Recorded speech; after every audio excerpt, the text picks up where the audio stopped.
আমিতো সকলোৱে কষ্ট কৰিয়েই খাইছোঁ, কষ্ট কৰিয়েই খাই যাব লাগিব, কিন্তু কষ্টৰ ভাগৰ সীমাবিলাক আপোনালোকে চাব দেই। এইজন দাদাই এই বাকচকেইটা এনেকৈ লৈ গাঁৱে গাঁৱে ঘূৰি কিমান কষ্ট কৰি পেলাই পইচা ঘটি পেলাই খাইছে চাওকচোন। সেই তুলনাততো আমাৰবিলাকৰ কষ্টটো ইমান নায়েই। সেই বক্সকেইটা দাঙি পেলাই গোটেই গাঁৱত দিনটো 20-30 কিলোমিটাৰ ঘূৰি ফুৰাটো অতি সহজ কথা নহয় চাগে। সেইকাৰণে কৈছোঁ, যিসকলে কষ্ট কৰিবলৈ মন নকৰে তেখেতসকলেও কিবা এটা কৰক, কষ্ট কৰক। কষ্ট কৰিলে স্বাস্থ্যটো ভাল হৈ থাকে।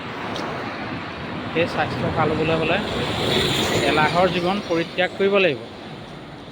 এতিয়া এই দাদাজনেই তাৰে উদাহৰণ হিচাপত মই দেখাই দিলোঁ।